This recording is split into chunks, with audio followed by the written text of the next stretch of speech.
Assalamualaikum warahmatullahi wabarakatuh.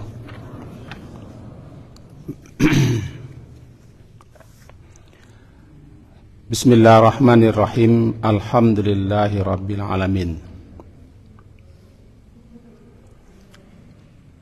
Wa bihi nasta'in ala umurid dunya waddin. Asyhadu an la ilaha illallah wa asyhadu anna Muhammadan abduhu wa rasuluh. Allahumma salli ala Muhammad wa ala ali Muhammad. A'udzu billahi minasy syaithanir rajim. Bismillahirrahmanirrahim. Ma asaba min musibatin illa biiznillah wa man yu'min billah yahdi qalbah wallahu bikulli syai'in alim. Surat At-Taghabun, surat yang ke-64, ayat yang ke-11. Tidak ada satu musibah pun, sekecil apapun musibah itu, illa biiznillah, kecuali terjadinya atas izin Allah, itu sesuai dengan ketetapan dan keputusan yang telah Allah tetapkan di alam azali. Dan siapa yang beriman kepada Allah, yahdi qalbah, Allah akan memberikan petunjuk kepada hatinya. Wallahu bikulli syai'in alim, Allah maha mengetahui segala sesuatunya. Kaji kita hari Selasa subuh yang lalu mengenai wa ma kana li nafsin an tamuta illa biidnillahi kitaban muajjala, bahwa setiap yang bernyawa tidak akan mati kecuali atas izin Allah. Kitaban muajjala, suatu ketetapan yang telah ditetapkan, tidak lebih tidak kurang, sampai ajalnya orang akan mati. Panjang lebar ini kita telah jelaskan. Yang intinya adalah apabila telah sampai ajal seseorang, dia akan mati di waktunya dan di tempatnya, apapun penyebabnya. Karena yang akan mematikan orang bukan lantaran sebab tertentu, tapi lantaran ajal yang sudah sampai. Dan segala sesuatunya sudah ditetapkan, kitabam muajjala, telah ditetapkan, telah dituliskan batas waktu tertentu, apapun itu dia, termasuk kematian dan musibah. Nah, kelanjutan kaji kita subuh ini adalah masih seputar musibah-musibah yang menimpa, yang terjadi di tengah-tengah masyarakat. Karena itu perlu kita jalihkan, kita pahami. Di satu sisi, di samping musibah itu cobaan dan ujian, dengan musibah itu diketahuilah kualitas mutu keimanan, kesabaran, keredaan seseorang. Sekaligus juga sebagai penghapus dosa-dosa, penambah pahala, dan menambah naiknya derajat seseorang di sisi Allah Ta'ala. Yang pertama dulu, musibah-musibah yang terjadi bagi seorang mukmin itu sarana yang Allah jadikan untuk menghapus dosa-dosa, kesalahan-kesalahannya.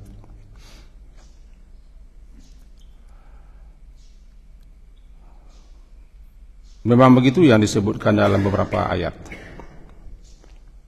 Tafsirannya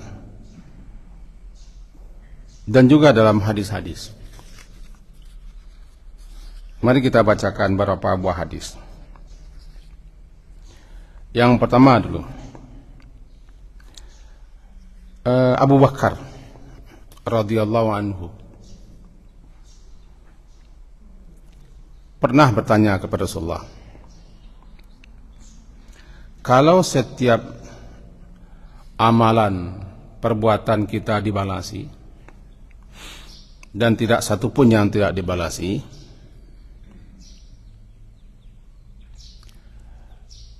termasuk perbuatan buruk jelek sekecil apapun, kaifas salah, bagaimana lagi kami akan beruntung, selamat, karena setiap dosa, kesalahan pasti akan dibalas. Istilahnya dalam ayat disebutkan, may ya'mal su'an yujza bih. Siapa yang melakukan keburukan, kejelekan pasti dibalas. Ayat ini surat An-Nisa membuat sahabat-sahabat Nabi ketakutan, karena mereka paham dengan ayat, yakni may ya'mal su', siapa saja yang melakukan kejelekan, keburukan, kejahatan, yujzabi, dia akan dibalasi. Apa yang mereka takutkan? Karena mereka orang berdosa, sekaligus orang yang tinggi tingkat keimanan dan ketakwaan mereka. Sekecil apapun salah mereka, mereka cemas dan takut. Termasuk Abu Bakar radhiyallahu anhu, sehingga dia bertanya, bagaimana Rasulullah? Dalam suatu riwayat, beliau ketika turun ayat itu, An-Nisa 123,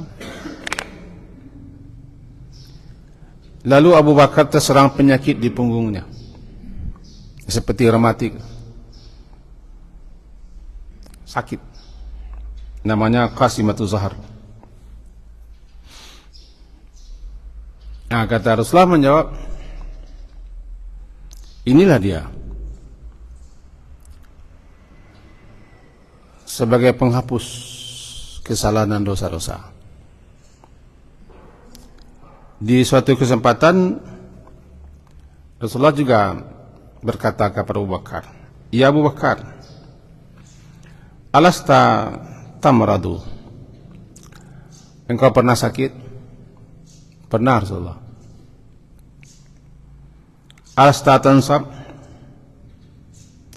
engkau pernah mengalami kepayahan? Pernah Rasulullah. Alasta tahzan,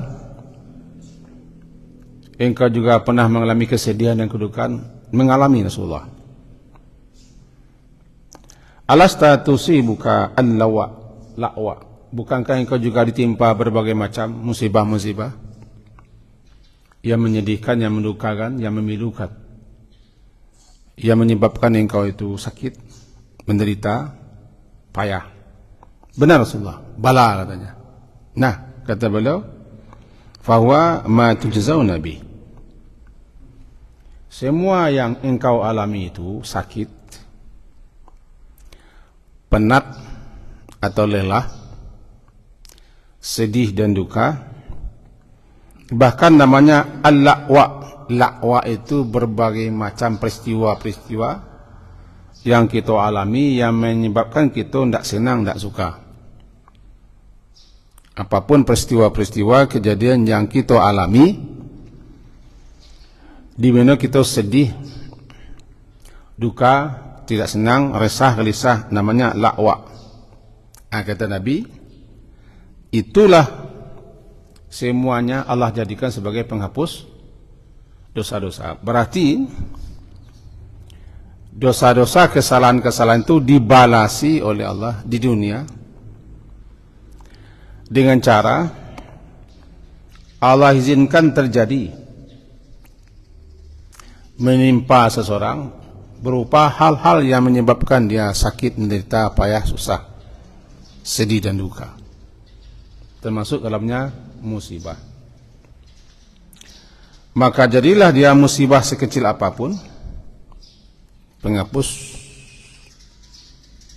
dosa, bahkan kesedihan. Ini di samping dia menjadi pahala, innal mu'min yujaru fi kulli syai'in hatta fi faizi indal maut. Sesungguhnya orang mukmin itu yujar, akan diberi ganjaran pahala, yujar fi kulli syai'in, dalam segala sesuatu yang dia lakukan, dia perbuat, dia alami. Fi kulli syai',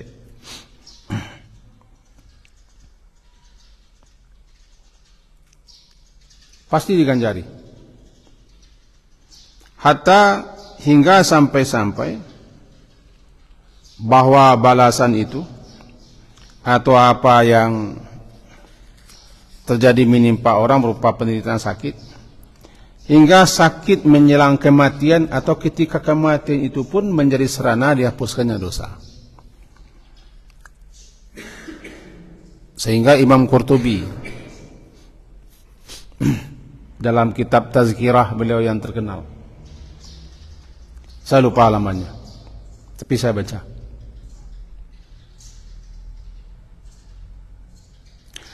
kalau masih ada tersisa dosa-dosa, kesalahan-kesalahan, kejelekan-kejelekan, keburukan-keburukan seorang mukmin, sementara berbagai macam musibah sudah dilaluinya, tetapi masih ada tersisa dosa-dosa kesalahannya, sementara Allah hendak menghapuskan dosanya dan kesalahannya itu, disulitkan kematiannya,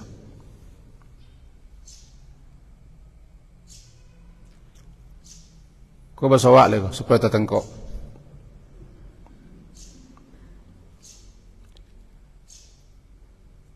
Dosa-dosa, kesalahan-kesalahan kita yang kita lakukan, dan memang kita tidak ada yang tidak bersalah, yang tidak berdosa. Di samping kita istighfar minta ampun, ada kesalahan-kesalahan itu, dosa-dosa itu yang Allah ampunkan dengan jalan musibah-musibah.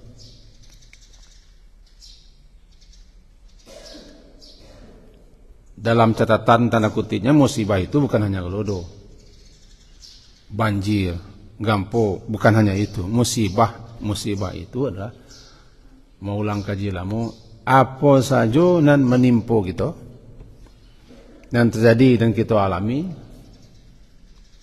yang menyebabkan kita menderita, sakit, susah, tidak senang, tidak suka, itu musibah. Sampai-sampai kacabuk, itu kacabuk. Kacabuk itu dua makna. Pertama, kacabuk itu musuh tangan. Yang kedua, kacabuk itu matu kelilipan. Itu musibah. Jadi musibah itu bukan hanya gunung meletui, lampu, longsor, dan lain. Yang penting apa saja yang menimpa, yang terjadi, yang dialami oleh seorang mukmin,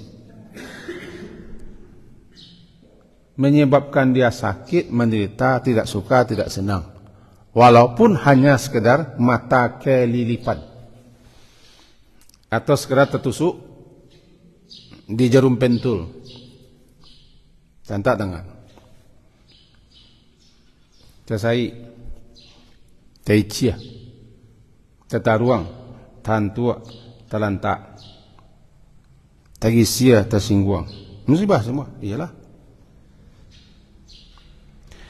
Semua musibah-musibah itu namanya al-masaib. Masaib itu dijadikan oleh Allah sarana untuk menghapus salah dosa. Sehingga bisa dibuat suatu kesimpulan adalah terjadi musibah yang menimpa kita lantaran ada salah. Itu kesimpulan akhirnya.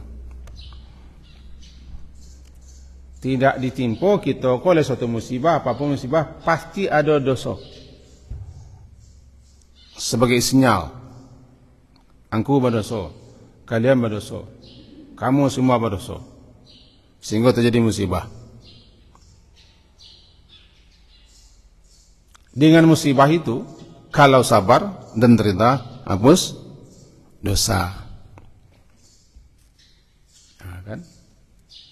Ma asaba min musibatin, fa bima kasabat aydikum. Apapun musibah. Wa ma asabakum, apapun yang musibah yang menimpa kamu,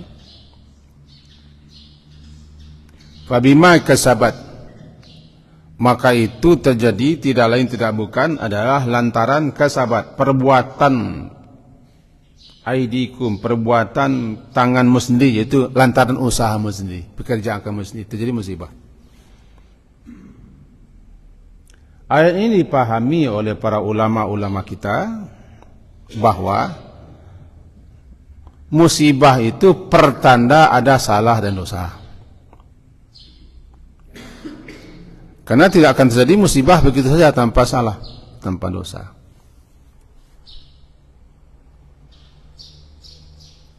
Sekaligus untuk menguji, mencobai kita, apakah kita bisa sabar, ridha, atau sebaliknya. Juga untuk menambah pahala. Di samping itu penghapus dosa. Nah, banyak terjadi musibah-musibah menimpa kita. Kok ala yang terjadi pada diri kita? Kok tidak berlabuh, kok merugi, kok kehilangan, kok sakit. Macam-macam salah. Hapus dosa. Ternyata masih ada dosa-dosanya yang lain yang belum habis dihapuskan melalui musibah. Sebab musibah-musibah lah berulang kali menimpa terjadi pada dirinya. Tapi masih ada sisa-sisa dosa yang Allah hendak hapuskan. Maka disulitkan kematiannya. Artinya disulitkan juga sebelum matinya menderita sakit atau payah atau susah mati. Di situ dapat pelajaran kita, jangan kita ambil suatu kesimpulan orang yang payah mati kok banyak dosa, jangan. Dulu kamu termasuk orang yang percaya ke situ, sama so dulu lah. Sama solong kini le.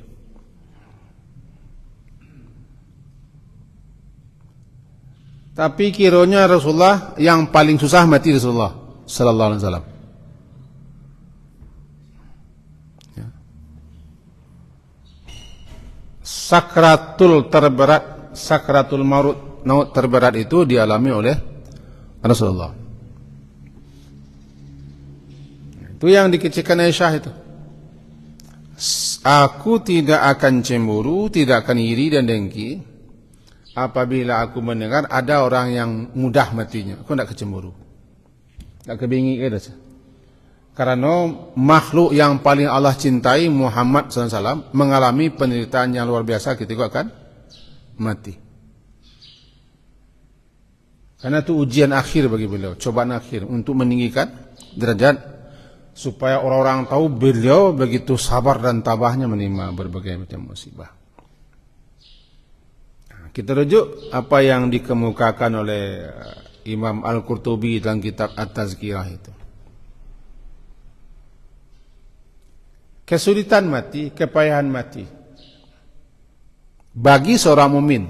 Nah, jangan lupa, bagi seorang mukmin, seorang muslim, sarana terakhir, ya, sarana terakhir yang Allah berikan kepadanya untuk menghapus dosa. Di samping dikasihnya pahala.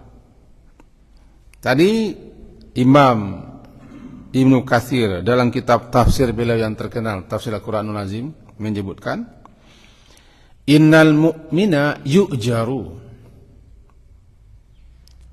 Sesungguhnya orang mukmin itu akan diganjari, diberi balasan, dikasih pahala. Yu'jar. Fi kulli syai'in. Fi kulli syai'in, dalam segala sesuatunya. Apapun yang terjadi, apapun yang menimpa, apapun yang dialaminya, pasti dapat pahala.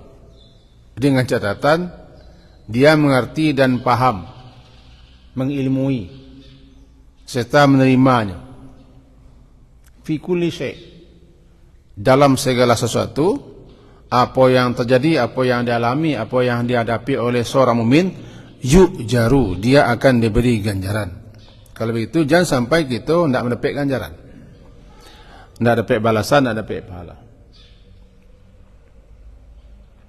Hatta hingga fil faizi indal mauti, hingga penderitaan, rasa sakit, payah ketika kematian menjelang datang atau menjelang nyawanya diambil oleh malaikat. Kepayahan, kesusahan berat itu menjadi sarana menulang pahala dan juga penghapus dosa. Bisa-bisanya tidak berdosa sudah tulai. Di situ kalau mau pergi dapat pelajaran berharga, tidak boleh kita capek memvonis, membuat kesimpulan, menghakimi.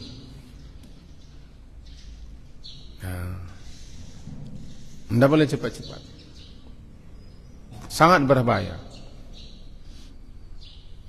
Halah dosanya tu, halah dosanya tu, halah dosanya tu. Bantu awak dah berdosa kan? Dosa orang sini gaji, salah orang sini gaji.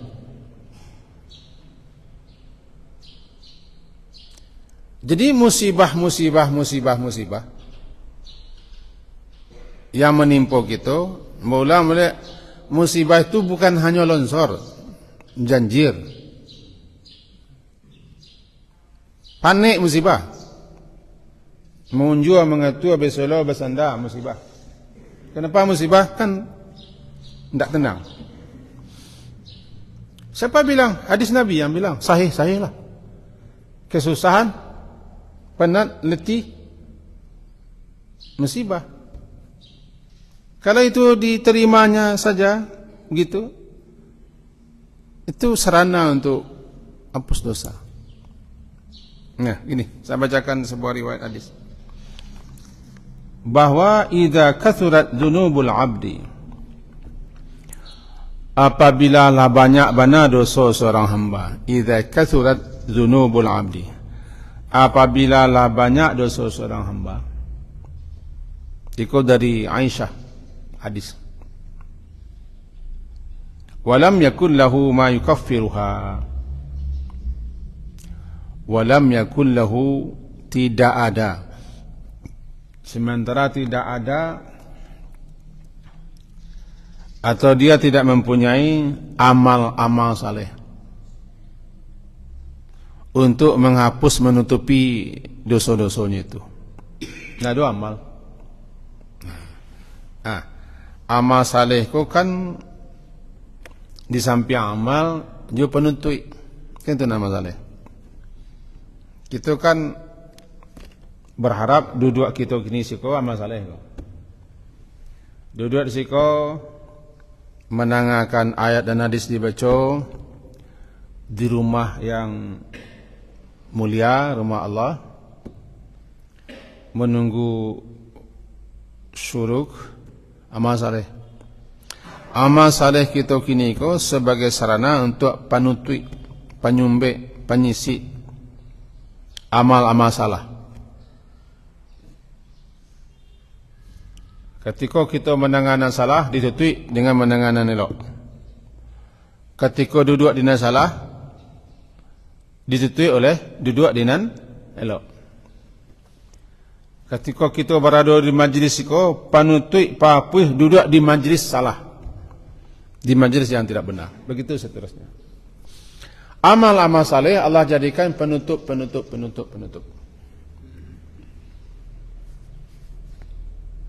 Makanya diperintah kepada kita, atbi'is sayyatal hasanah. Iriangkan, ikuti namburua yonan bayak tamhuha. Nambayak tu papuih namburua.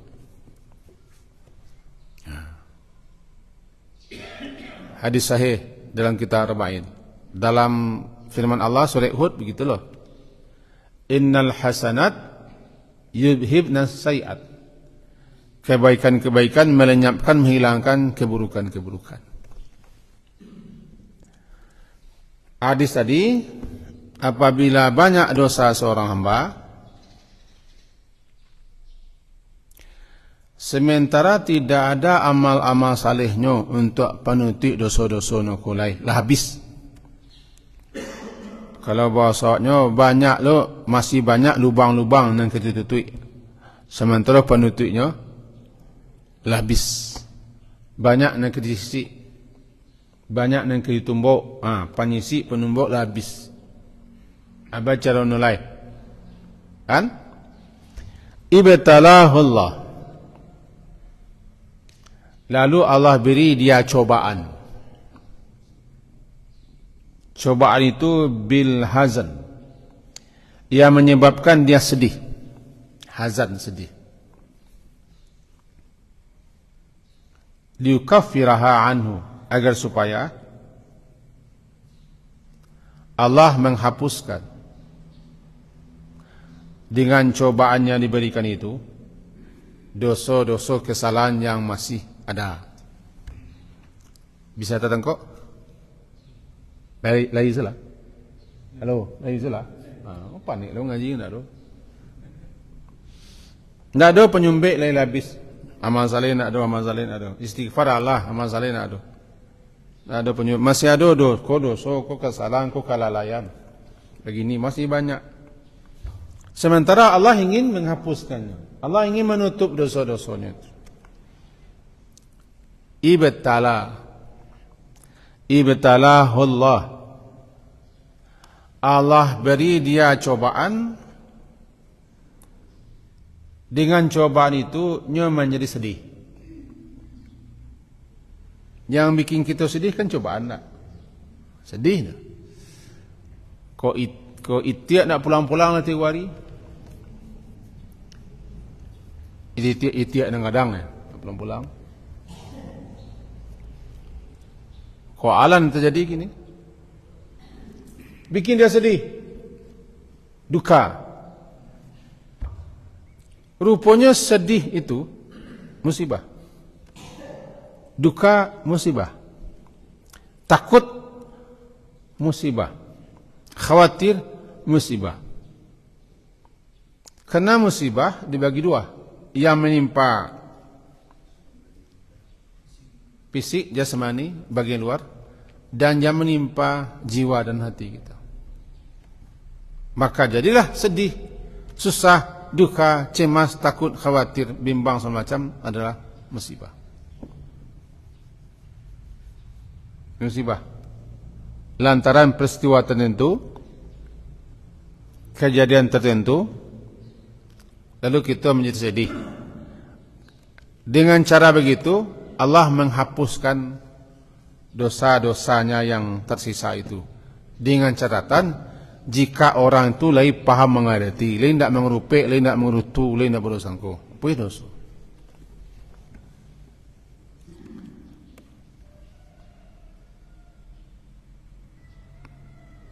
Jadilah al-masaib, masaib itu di satu sisi sebagai ujian untuk menambah pahala,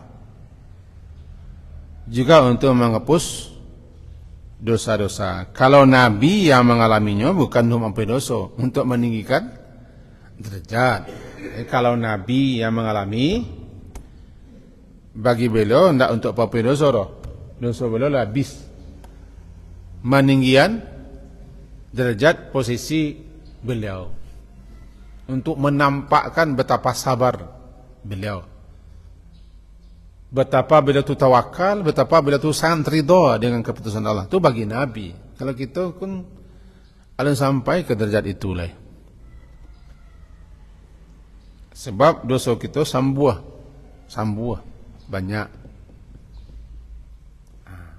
Kaji pangkat kok bahwa ketika Abu Bakar mengeluh,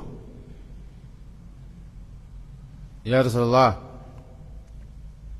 tidak satu pun salah dan dosa kita yang tidak dibalasi. Lalu bagaimana kita akan selamat? Kami kok akan selamat, akan beruntung.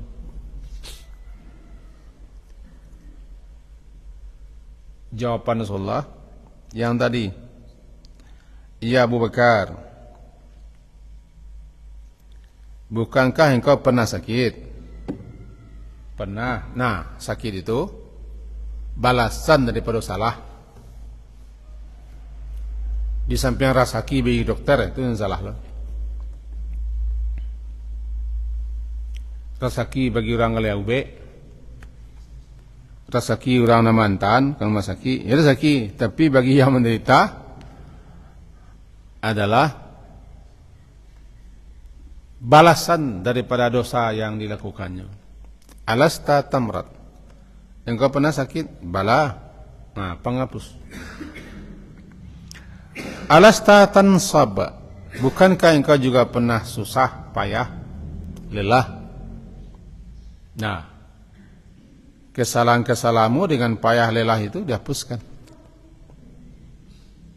Bukankah engkau pernah sedih? Ya, pernah. Dengan kesedihan-kesedihan itu dibalasilah kesalahan-kesalahanmu. Bukankah engkau pernah mengalami berbagai macam hal-hal lakwa yang menyebabkan engkau sakit, menderita dan segala macam? Pernah. Nah, itu balasan kesalahan namanya, yang disegerakan di dunia. Nanti setelah mati, karena balasan-balasannya sudah dibalasi, andaikan tidak hapus semua, paling tidak lah berkurang. Jadi sikap kita kalau ditimpa musibah, di samping membaca inna lillahi wa inna ilaihi rajiun, karena bacaan inna lillahi wa inna ilaihi rajiun itu bukan hanya bacaan untuk orang mati. Bacaan bila kita timpa musibah, alladzina idza asabathum musibah qalu inna lillahi wa inna, itu kan bacaan ditimpa musibah. Tetapi dek kita acok mananga itu dibaca orang ketika kematian, sehingga kalau terangah orang baca inilah ujungnya saya mati, ya itulah masalah, saya mati. Padahal musibah apapun yang menimpa, ya innalillah, kan ayat kan? Walanabluwannakum bisyai'im minal khawfi wal ju'i wa naqsim minal amwali wal anfusi wath thamarat wa basyiris sabirin alladzina idza asabathum musibah. Orang-orang yang apabila mereka itu ditimpa oleh suatu musibah, qalu inna lillahi wa inna ilaihi rajiun. Jadi bacaan musibah, kematian termasuk musibah. Jadi kematian termasuk musibah. Nah, jadi di samping kita membaca innalillah dan meminta supaya dikasih ganjaran kita dengan musibah, Allahumma ajurni fi musibati, ya Allah beri balasan dan beri ganjaran aku dengan musibah yang menimpa, sekaligus meminta kepada Allah agar diganti musibah itu dengan yang lebih baik. Dan jangan lupa, dia penghapus dosa, penghapus kesalahan. Sampai-sampai hanya dalam hadis, meskipun engkau mengalami apa yang disebut dengan tertusuk duri,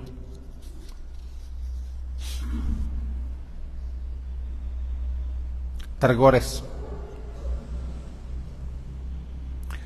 atau mengalami pening, encok dan segala macam. Syaratnya ciknya mengimani, percaya, yakin bahwa semuanya terjadi, sudah ditetapkan dan diputuskan, tertulis di Lauh Mahfuz sebelum Allah mencipta segalanya ada. Dari yakin ni percaya bahawa yang terjadi dan menimpa awakku no lah ta tulis, yakin percaya. Kalau lah yakin dan percaya, maka Allah nanti akan menunjuki hati orangku. Ma asaba min musibatin illa biiznillah wa man yu'min billah yahdi qalbah. Barang siapa yang yakin, yang percaya, tidak ada suatu pun yang menimpa melainkan itulah tertulis, lah takdirnya begitu. Maka Allah akan berikan petunjuk ke hatinya, yahdi qalbah. Allah akan berikan petunjuk ke hatinya sehingga dia memahami, mengerti, mendapat petunjuk, hatinya ikulah takdir.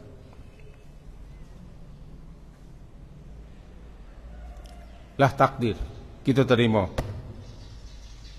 Dan dia bisa sabar dan ridha.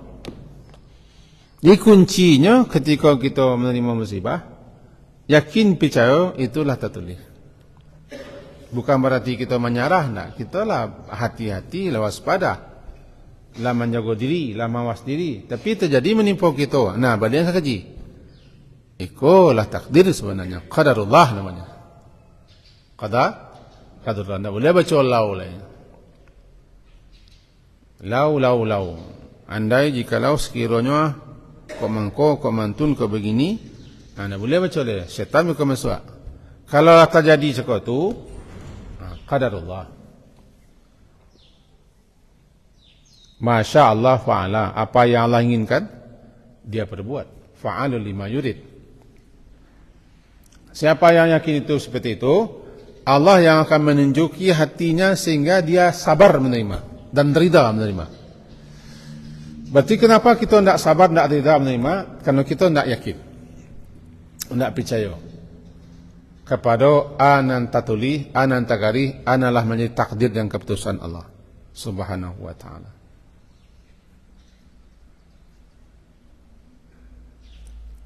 Lalu karena waktu masih ada, dengan begitu kita bisa bisa secara perlahan menerima musibah-musibah. Kenapa ada orang atau kita atau awak tidak bisa menerima musibah? Karena kita tidak paham hakikat sebuah musibah. Karena kita tidak mengilmui. Ini begini Pak, rajin orang beribadah, taat orang, saleh orang, tapi kalau tidak berilmu tu, tetap ketika terjadi musibah, dia akan mengalami stres, patah hati, putus asa dan segala macam. Karena tidak berilmu, dia hanya membanggakan, memamerkan banyak ibadah. Di situ ketinggian orang berilmu. Orang berilmu yang taat, yang beribadah berbeda dengan orang yang tak beribadah tanpa ilmu. Meskipun dia rajin salat, rajin puasa, rajin berdoa, segala macam, tapi karena tidak mengerti dan tidak mengilmui, seperti tidak mengerti tentang ana musibah, apa hakikat musibah, kenapa terjadi musibah, hanya nanti akan mendiang. Orang lain sembahyang tidak, ke surau tidak, bersedekah kemelih, awak bayang rajin ke surau, tidak berkutiak berketu. Kadang-kadang puasa sunat wak. Piko yang terjadi, saya itu sembahyang tidak, yang kurang tu, tidak ibadahnya yang kurang, ilmu yang kurang. Betul ke ya? Ilmu yang kurang. Maka orang mengaji itu dua. Orang mengaji buat lari. Orang ngaji tak menengah. Tak amuah dipanggang ibadah sendak berilmu. Nabi yang nyuruh berilmu. Ayat pertama saya turun menyuruh berilmu, Iqra. Iqra. Mendengarkan ilmu itu melebihi salat sunat. Ya. Melebihi zikir dan doa. Melebihi baca Quran. Itu intipati yang kita pahami. Baca Quran menambah amal. Berdoa berzikir menambah amal. Salat sunat menambah amal. Tetapi dengan ilmu orang bisa tahu beramal dan bisa memperbaiki amal. Mengertinya anan amal yang kerjaan, anan amal yang ketinggalan dengan ilmu. Maka ya rafa'illahu alladziina amanu minkum darajat. Allah tinggikan posisi orang berilmu beberapa derajat dibanding orang beriman lain. Malaikat berdoa, bayangkan. Malaikat berdoa kepada Allah untuk orang itu. Kita sekarang berada di majlis ilmu, malaikat mendampingi. Allah hapuskan dosa orang duduk di majlis ilmu. Itu ketinggian ilmu. Disamakan penuntut ilmu dengan orang yang berjihad fisabilillah. Jadi kepada masyarakat kita yang kadang-kadang suka membanding-banding, kadang-kadang pamer, awaklah rajinnya ke surau lah, rajinnya beribadah. Tapi hidup tak kaiko ya tarui. Orang lain alif orang tunggak ni nak nampak dia. Pira sakino amuah-amuah meng nang kurang aja kok. Nang kurang. Ilmu nang kurang, ibadahnya banyak. Ketika itu memang upai Allah mencikarawi kerja Allah. Awak ni tak ilmu. Karena kita terpancing tergoda memperbanyak amal tanpa ilmu. Agama kita menyuruh berilmu dulu. Nangka diamalkan ke ilmu dulu. Jangan kita rajin banyak beramal sementara kita tidak prioritaskan memperhatikan mutu amal, kualitas amal. Bagaimana supaya amal kita diterima. Kita jarang memperhatikan itu. Karena dia antusias mengumpul. Kalau tiba di binatang, kerja mengakeh-ngakeh sih. Kumpul ke belakang. Tak tentu, tak kumpul ke apa. Jadi kenapa kita ketika ada musibah, ada hal-hal yang kau sakit, kau gagal, kau tidak mendapat, dikicau orang, dikhianati orang, dibegini, pokoknya macam-macam ni kita alami. Kalau tidak paham kita, tidak mengerti kita buruk sangka, su'uzan kepada Allah, buruk sangka kepada Allah. Akibatnya, jangankan dosa yang kedapui, pahala yang bertambah, derajat yang naik, malahan dosa yang tambah. Karena kita mengerutu. Siapa yang reda, Allah reda. Siapa yang marah, Allah tidak suka. Di sini pentingnya kita memahami, mengilmui sesuatu supaya kita jangan salah paham. Contoh yang tadilah. Alah dosa no dua. Tu mangko bana payah sakitnya. Atau mau sering dengar lah. Kiranya orang kayaknya lah umur 70 lah pelupa. Kadang pemengi, kadang pada nyuak. Aneh tanyanya ke orang kaya moko siswa mangago, tu mangko bananyo kini ketika tu. Barangkali awak pun mengalami. Keraja orang kaya moko siswa wah. Lah tu ko mangko nyo bala wah. Tidak harus begitu. Ada orang yang di hari-hari tuanya kadang-kadang mengalami sakit fisik, kadang-kadang hilang ingatan. Jangan lupa Bisa jadi itu sarana Allah menghapuskan dosa-dosanya.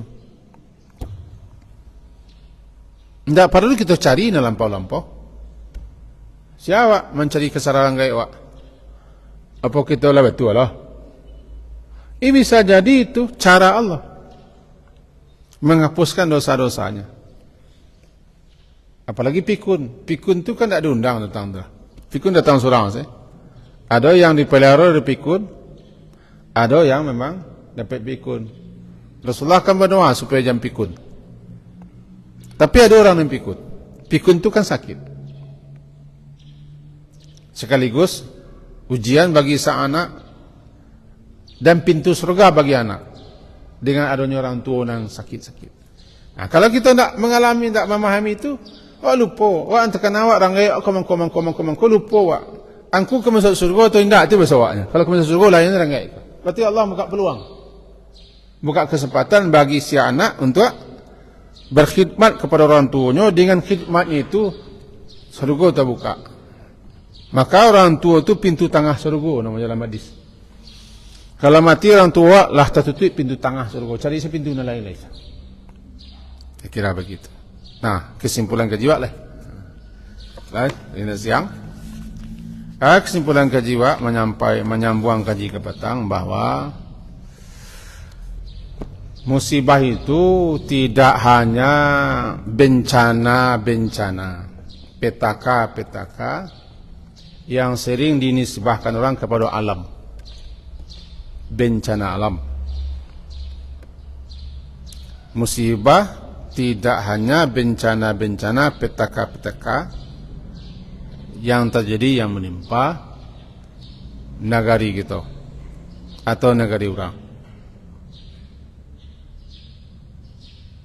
Musibah itu ada setiap hari nang kita alami. Setiap hari ada musibah. Ada musibah. Sesuatu kejadian peristiwa yang terjadi menimpa kita, di mana ketika itu kita merasa sedih, tidak senang, terganggu, tidak nyaman, tidak enak. Walaupun sekedar mata kelilipan, sekedar panik, itu musibah. Semuanya itu tergantung kita.